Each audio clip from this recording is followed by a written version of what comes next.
आदित्य और विजय के विवाह को 9 वर्ष पूरे हो चुके थे, लेकिन अब तक भी घर में बच्चों की किलकारियां नहीं गूंजी थी। विजय के माता पिता तो बेसब्री से इंतजार कर रहे थे कि वे कब दादा दादी बनेंगे। आदित्य और विजय ने क्या क्या नहीं किया।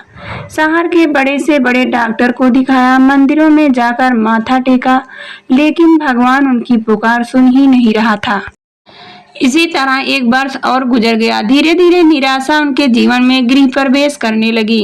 अड़ोस पड़ोस के छोटे छोटे बच्चे को देखकर आदित्य का मन भी ललचा जाता।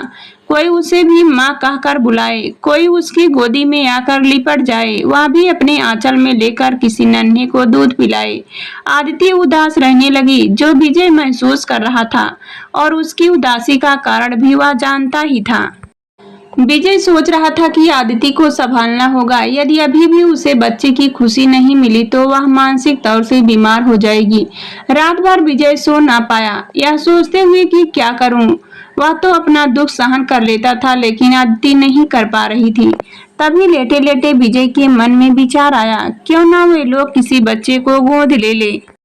आदिति से पूछने से पहले वह उठकर अपने पापा मम्मी के कमरे में गया और आवाज लगाई, माँ उठो ना। विजय को अपने कमरे में इस वक्त देखकर बिमला घबरा गई। घबराई हुई आवाज में उसने पूछा, क्या हुआ विजय, सब ठीक तो है ना? तब विजय ने कहा, माँ मुझे आप लोगों से बहुत ही खास मसले पर चर्चा करनी है, पापा को भी उठाओ।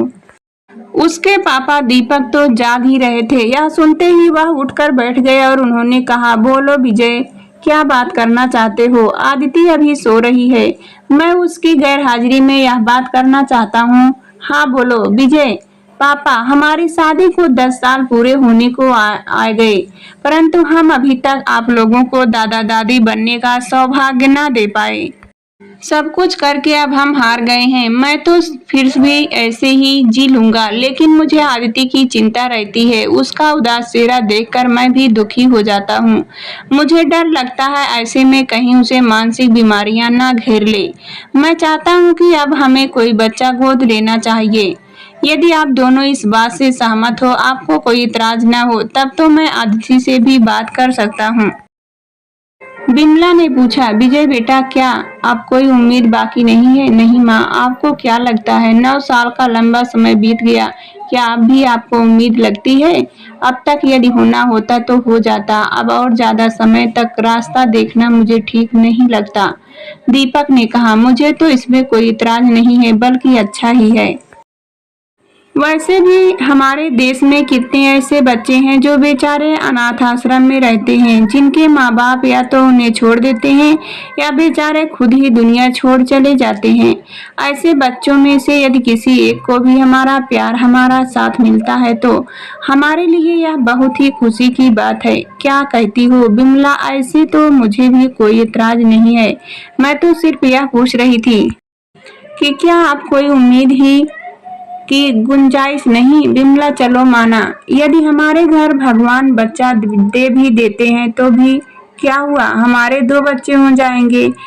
अब जब मन में आ गया ही है तो इस काम में हमें देरी नहीं करनी चाहिए। अपने माता पिता की सहमति मिलते ही विजय ने कहा, तो ठीक है, मैं कल ही आदिति से भी बात कर लेता हूँ।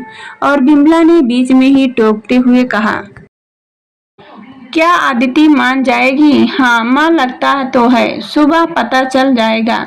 चलो अब मैं जाता हूँ, आप लोग भी सो जाइए, रात काफी हो रही है। बिमला आदिति से बहुत प्यार करती थी। बच्चे के न होने की बात पर कभी भी बिमला ने उसे एक भी अपशब्द नहीं कहा। वह समझती थी कि इसमें हमारे दोनों की कोई गलती नहीं है, यह सब भाग्य का खेल है। वह हर काम में भी आदिति को मदद करती थी। दूसरे दिन रविवार था। आदिति ने सुबह सबके लिए नाश्ता तैयार किया। वह सब खाने के लिए डाइनिंग टेबल पर बैठे। तब विजय ने कहा, आदिति, हम लोग तुमसे कुछ बात करना चाहते हैं। हाँ बोलो ना। विजय, क्या बात है? आदिति घबरा गई और उसकी आंखें विजय की आंखों में इस तरह देखने लगी मानो वह कह रही हो, प्लीज ऐसा कुछ मत कह देना जिसे वह सहन न कर पाए। अगले ही पल उसने सोचा तीनों बात करना चाहते हैं, कहीं बच्चे को लेकर या विजय का दूसरा विवाह।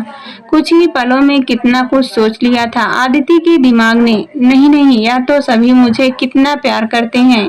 तभी विजय ने कहा, आदिति कहाँ खो गई? आदिति चौंक गई। नहीं कुछ नहीं। तुम क्या कह रहे थे आदिति? क्या हम अनाथ आश्रम से बच्चा गोद ले लें?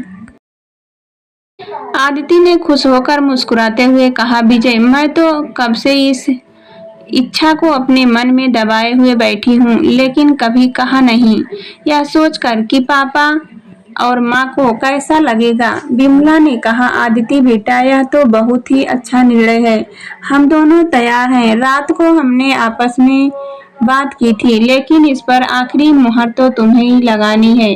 बेटा तुम यदि इसे ठीक समझती हो और यदि तुम यह कर सकती हो तो हम आगे बढ़ सकते हैं। हाँ मैं क्यों नहीं कर सकती हूँ माँ। बेटा यह एक कठिन तपस्या है, उसके बाद ये तुम्हारी गोद भी भर गई तो उस बच्चे के साथ कभी भी अन्याय नहीं होना चाहिए।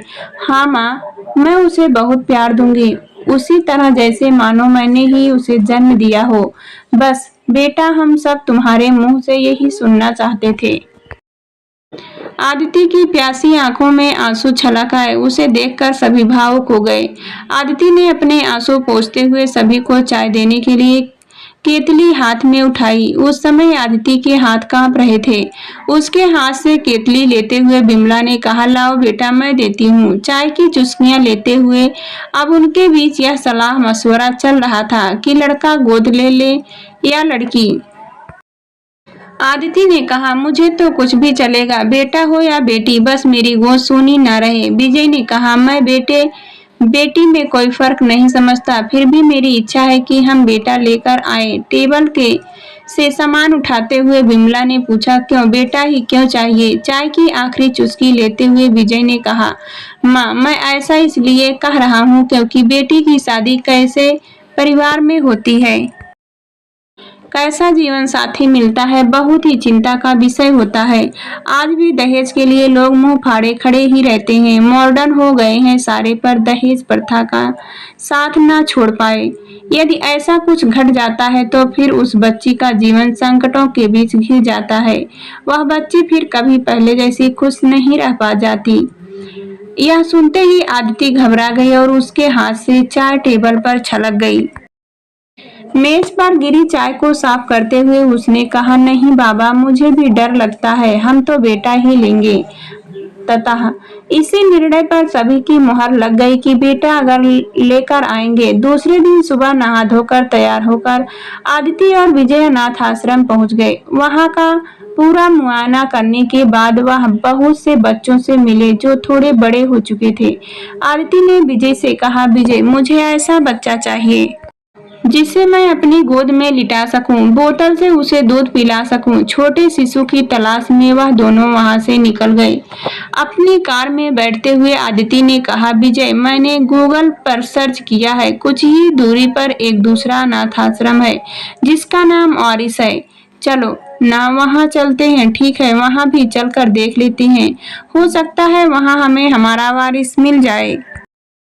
वारिस अनाथ आश्रम पहुंचकर उन्होंने रिसेप्शन पर अपनी एंट्री करवाई। अनाथ आश्रम के नियम कानून बड़े ही सख्त होते हैं, कोई भी बिना इजाजत के अंदर नहीं जा सकता। आखिर बच्चों की सलामती का प्रश्न होता है। विजय अपने दस्तखत कर ही रहा था कि एक नवजात शिशु के रोने की आवाज उनके कानों में आई। आदिति उस तरफ देखने लगी जिस ओर से यह आवाज आ रही थी। उसने पूछा, मैडम यह आवाज? हाँ मिसेज आदिति, यह हमारे यहाँ कल ही नया बालक आया है, मुश्किल से 4-5 दिन का ही होगा। कोई हमारे यहाँ रात को छोड़ गया था, क्या मैं उसे देख सकती हूँ? बिल्कुल देख सकती हो। रमा जाओ इन्हें अंदर लेकर जाओ और इन्हें बच्चों से मिलवा दो। जी मैडम जी आइए। मैडम आइए सर। हाँ चलो, आदिति ने कहा। वहां पहुंचते से जैसे ही आदिति ने उस बच्चे को देखा उसके मुंह से अपने आप ही निकल गया, विजय बस मुझे यही बच्चा चाहिए, मुझे और कुछ नहीं देखना है। ठीक है आदिति जैसी तुम्हारी इच्छा। उसके बाद उन्होंने वहां की संचालिका से बात की। विजय ने कहा, मैडम हमें यह बच्चा चाहिए। संचालिका ने कहा, यह बच्चा कल ही आया है, हमें 15-20 दिन लग जाएंगे इसे आपको देने में। हाँ ठीक है, आप अपनी तरफ से पूरी कार्रवाई कर लीजिए, हमें क्या क्या करना है वह भी बता दीजिए। हाँ, आप यह फॉर्म भर दीजिए और नीचे आप दोनों को हस्ताक्षर करने होंगे। जी ठीक है। सभी औपचारिकताएं पूरी होने के बाद अदिति ने पूछा, क्या मैं हर रोज मेरे बच्चे से मिलने आ सकती हूँ? देखिए अदिति जी, हमें उससे कोई इतराज नहीं है, बस हम 15 दिन इसलिए कह रहे हैं ताकि कहीं कोई अपना बच्चा कहकर इसे लेने ना आ जाए, वरना आपको ज्यादा तकलीफ होगी। माथे पर आई सिकन को नजरअंदाज करते हुए अदिति ने कहा, नहीं प्लीज आप मुझे अनुमति दे दीजिए। ठीक है, आपकी इतनी ज्यादा इच्छा है तो आप आ सकती हैं। मैं तो सिर्फ इसलिए कह रही थी कि कहीं आपको बाद में दुख ना हो। कुछ नहीं होगा, यदि लेना होता तो कोई उसे इस तरह छोड़ता ही क्यों। खैर 20 दिन निकल गए और बच्चा आदिति और विजय को सौंप दिया गया। आदिति ने प्यार के साथ उस बच्चे को उठाकर अपनी बाहों में समेट लिया। इस समय उसे ऐसी अनुभूति हो रही थी मानो उसकी झोली में भगवान ने दुनिया भर की सारी खुशियां बटोर कर डाल दी हो। प्यार उमड़ उमड़ कर आ रहा था। उसे ऐसा लग रहा था कि वह उस बच्चे को अपने आंचल में छिपाकर दूध से लगा ले। चाहे कोई कितना भी प्यार कर ले, किंतु भगवान ने यह वरदान सिर्फ जन्म देने वाली माँ को ही दिया है। फिर भी वह बहुत खुश थी। बच्चे के माथे को चूमते हुए उसने कहा, देखो विजय कितना प्यारा है, इसे गोदी से नीचे उतारने का मन ही नहीं कर रहा। रखो आदिति, गोदी में रखो, तुम्हारा ही है ना। यह नाम क्या रखना है इसका? घर चलकर माँ और पापा जी के साथ नाम सोचेंगे। ठीक है। वह घर पहुंचे तो विमला ने आरती की थाली लेकर उस बच्चे और आदिति का स्वागत किया।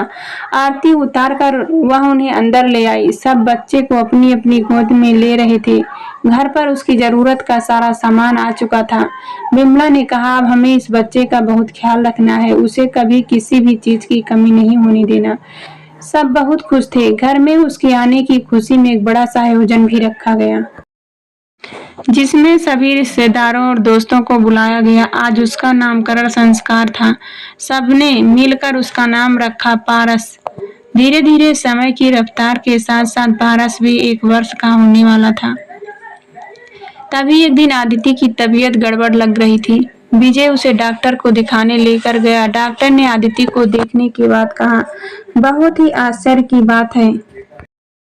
ऐसी खबर डॉक्टर ने उन्हें सुनाते हुए कहा, आप दोनों अपना दिल थाम कर सुनना, आदिति माँ बनने वाली है। यह चमत्कार कैसे हो गया भगवान ही जाने। पिछले 10 साल में अब तो कोई उम्मीद ही नहीं बची थी। उस समय आदिति और विजय इस खबर को सुनकर खुश होने से ज्यादा आश्चर्यचकित हो रहे थे। उन्हें समझ ही नहीं आ रहा था कि कैसे रिएक्ट करें। तभी डॉक्टर अर्चना ने उनके हाथों में मिठाई का डब्बा देख लिया और मुस्कुराते हुए कहा, आदिति मिठाई, क्या तुम जानती थी? नहीं डॉक्टर, यह मिठाई तो मेरे बेटे के घर आने की खुशी में है। बेटे के? कौन सा बेटा? अपने मोबाइल में से पारस की तस्वीर दिखाते हुए उसने कहा, डॉक्टर यह देखिए, हमने इसे अनाथ आश्रम से गोद लिया है और देखिए ना, इसे आने को अभी वर्ष भी पूरा नहीं हुआ है और इसके कदम ऐसे सूख पड़े कि मैं। यह तो बहुत ही खुशी की बात है आदिति, तुम दोनों ने बहुत ही नेक काम किया है। शायद इसलिए भगवान ने तुम्हारी झोली में एक और संतान दे दी।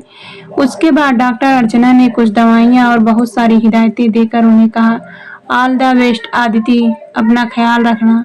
डॉक्टर सब ठीक तो है ना? विजय ने प्रश्न किया। फिलहाल तो सब ठीक ही लग रहा है, हर माह चेकअप के लिए आते रहना होगा। ठीक है डॉक्टर, थैंक यू। कहते हुए विजय ने आदिति के हाथ से मिठाई का डब्बा लेकर डॉक्टर को दे दिया और कहा, यह हमारे बड़े बेटे के घर आने की खुशी में है। डॉक्टर बाहर निकलते समय आदिति और विजय बहुत खुश थे। उन्होंने एक दूसरे को देखा पर बोल कुछ भी ना पाए। घर आकर उन्होंने अपनी माँ और पापा जी को यह गुड न्यूज सुनाई। यह ऐसी खबर थी जिस पर एकदम से यकीन करना मुश्किल था। विमला ने अचरज भरी नजरों से कहा, क्या तुम सच कह रही हो? हाँ माँ, बिल्कुल सच है। सभी की खुशियों का ठिकाना न रहा। पारस को चूमते हुए विमला ने कहा, कितना किस्मत वाला है तू, तुझे अकेले न रहना पड़े। इसका इंतजाम आते से ही कर ले दिया। कितने अच्छे कदम लेकर घर में आया है। अब तो आदिति को देख रेख में पूरे समय बिमला लगी ही रहती। उसके खाने पीने से लेकर दवा तक हर चीज का ख्याल वहीं रखती। बिल्कुल अपनी बेटी की तरह आदिति पूरे 9 माह तक स्वस्थ रही। किसी तरह की कोई परेशानी के साथ टकराव नहीं हुआ और यह 9 माह का समय भी बीत गया। आदिति को प्रसव पीड़ा शुरू होते ही तुरंत हॉस्पिटल लाया गया। विजय और घर के सब लोग आज थोड़े से तनाव में थे कि क्या होगा, कैसे होगा, सब ठीक से तो हो जाएगा ना। इसी तरह के कई सवालों से घिरे इंतजार कर रहे थे कि कब डॉक्टर आकर उन्हें अच्छी खबर सुनाएगी। लगभग 7 घंटे लंबे अंतराल के बाद डॉक्टर आई और कहा, बधाई हो, बेटी आई है। यह खबर उनके कानों को यह सुख का आभास करा गई जिसकी उन्हें आशा ही छोड़ दी थी। सब कुछ सामान्य था, इसलिए जल्दी ही उन्हें अस्पताल से छुट्टी मिल गई। बिमला ने बच्ची को गोद में उठाकर चूमते हुए कहा, क्यों ना इसका नाम हम पवित्रा रख दें। पारस और पवित्रा दोनों भाई बहन की जोड़ी बहुत अच्छी रहेगी। पवित्रा नाम सुनते ही आदिति ने कहा, अरे वाह माँ, आपने एक बार में ही इतना प्यारा नाम बता दिया कि अब और सोचने की जरूरत ही नहीं। 1 वर्ष के अंदर 2 बालक, एक बेटा और एक बेटी को पाकर विजय का पूरा परिवार पूरा हो गया। वह सब दोनों बच्चे को बिल्कुल एक जैसा प्यार दे रहे थे, एक जैसे संस्कार दे रहे थे। धीरे धीरे समय आगे चलता गया, बच्चे बड़े होते गए। दोनों भाई बहन में बहुत ज्यादा बनती थी। एक दूसरे के बिना वे रहते ही नहीं थे। मस्ती, लड़ाई झगड़ा, प्यार दुलार सब कुछ चलता रहता था। पवित्रा को पारस हमेशा छोटी कहकर ही बुलाता था। स्कूल की पढ़ाई पूरी करने के बाद कॉलेज। पारस और पवित्रा में केवल एक ही क्लास का अंतर तो था। कॉलेज में पहुंचते ही पवित्रा को स्कूटर और पारस को बाइक मिल गई। उनके पास कभी किसी चीज की कमी नहीं होती थी। पारस को ग्रेजुएशन भी पूरा हो गया, वह कंप्यूटर इंजीनियर बन गया। इसी बीच उसने कई कॉम्पिटिटिव परीक्षा भी दी थी, कई जगह इंटरव्यू भी दिए थे। उसे एक अमेरिकन कंपनी में नौकरी मिल गई। उसे अब अमेरिका जाना था। वह बहुत खुश था। पूरा परिवार भी उसके लिए बहुत खुश था। बस ये दुखी थी छोटी। वह पारस को अपने से दूर जाते देखकर अपने अकेलेपन से घबरा रही थी। वह पारस को बहुत चाहती थी। हमेशा दोनों साथ साथ ही तो रहते थे। एक दिन उसने कहा, पारस भैया, अब तुम हमेशा हमेशा के लिए हमसे दूर चले जाओगे। वहां जाकर फिर कोई हमेशा के लिए वापस नहीं आता। बस 2-4 दिन या 2-4 हफ्ते के लिए ही तुम भी आओगे। मैं तुम्हारे भविष्य और सरलता के लिए बहुत खुश हूँ, लेकिन इस दूरी के कारण बहुत दुखी हूँ। अरे पगली, वहाँ सेटल होने के बाद तुझे और माँ पापा जी को भी वहाँ बुला लूंगा। माँ पापा जी वहाँ आकर क्या करेंगे? वे तो अपनी मिट्टी छोड़कर कभी नहीं जाएंगे। हाँ, घूमने जरूर आ जाएंगे, पर हमेशा रहने के लिए कभी तैयार नहीं होंगे। हाँ, तू ठीक कह रही है, पर इतना अच्छा अवसर मिला है तो जाना तो चाहिए ना माँ। हाँ बिल्कुल, यह बात तो सही है। सभी को कहाँ ऐसे अवसर मिलते हैं।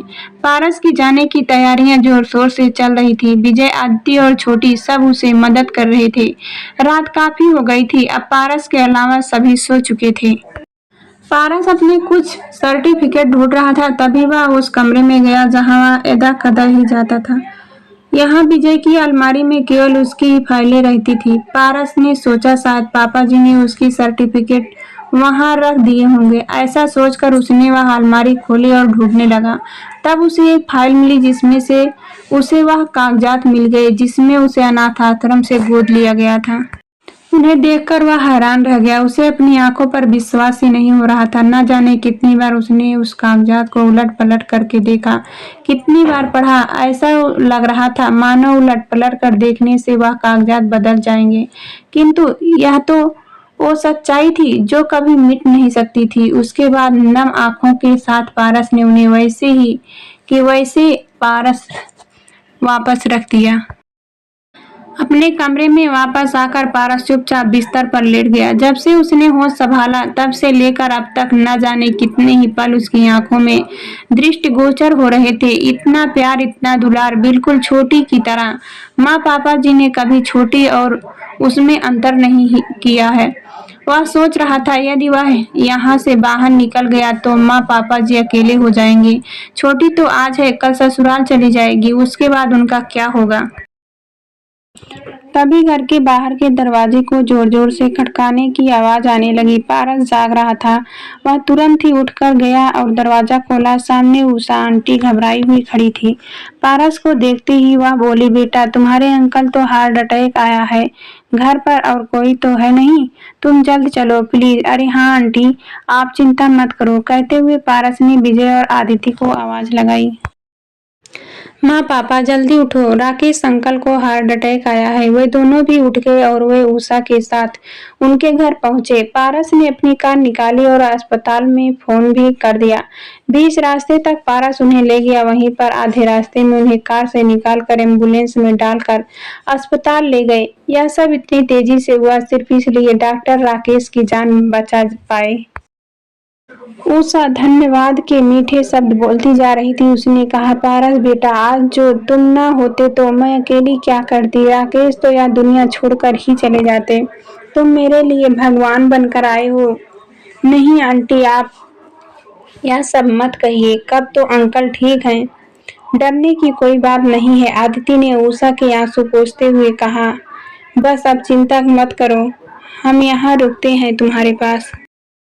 पारस तुम घर आओ बेटा, पवित्रा अकेली है। जी माँ, मैं जाता हूँ। कार चलाते समय पारस सोच रहा था, जिसने उसे जीवन के इतने सुंदर सुनहरे पल दिए, उसके जीवन के हर पल को रंगीन बना दिया। उससे दूर जाकर मैं उनके जीवन को बेरंग कैसे कर सकता हूँ। अब तक मुझे उनकी जरूरत थी, लेकिन और कुछ वर्षों में उन्हें मेरी जरूरत पड़ेगी। घर आकर भी वह रात भर बेचैनी में इधर उधर से करवटें बदलता रहा। पूरी रात खुली आंखों से जागते हुए एक लंबे सपने की तरह गुजरी थी, जिसमें कभी उसे भूतकाल का बचपन याद आता, कभी वर्तमान और कभी आने वाला वह भविष्य, जिसमें उसे उसके बूढ़े माँ बाप जी अकेले खड़े दिखाई देते। वह उसे पुकारते हुए पर उनकी आवाज दृढ़ उसे सुनाई नहीं देती। वह उसे निहारते पर वह उन्हें देख नहीं पाता। वह अपनी बाहें फैलाते पर वह लिपट नहीं पाता। आखिरी में उनके आंसू दिखते जो वह पहुंच नहीं पाता। सुबह नाश्ते के समय विजय ने पूछा, पारस बेटा तुम्हारी तैयारी पूरी हो गई, देखना कुछ छूट न जाए। अब तुम्हारे जाने के केवल 5 ही दिन बाकी हैं। तभी पारस ने पानी का घूंट निगलते हुए कहा, पापा जी मैं नहीं जा रहा। अचरज भरे स्वर में क्या क्या कहते हुए विजय उठ खड़े हो गए। क्या कह रहे हो पारस तुम, क्या हो गया? तुम्हें समझ में भी आ रहा है तुम क्या कर रहे हो और क्या नहीं जा रहे हो? रात तक तो सब ठीक था बेटा, अचानक क्या हुआ? सब जानते हैं तुमने इसके लिए कितनी मेहनत की है, दिन रात एक कर दिया था तुमने। पापा जी मन नहीं कर रहा। जैसे जैसे जाने का समय नजदीक आ रहा वैसे वैसे मन में दुखी हो रही है, बेचैनी हो रही है। आपको छोड़कर जाने के लिए मन तैयार नहीं हो रहा, आदित्य ने कहा। तुम सच कह रहे हो विजय, पारस हमारी जान है और हम पारस की जान। सच कहूँ तो उसके जाने की तैयारियां करते वक्त भी मन के लो भीतर एक चुभन सी हो रही थी, बेचैनी हो रही थी, एक दर्द दिल में हो रहा था। ऐसा महसूस हो रहा था हम अकेले हो जाएंगे। यह बात सता भी रही थी कि पवित्रा की शादी हो जाएगी तो वह तो ससुराल चली जाएगी।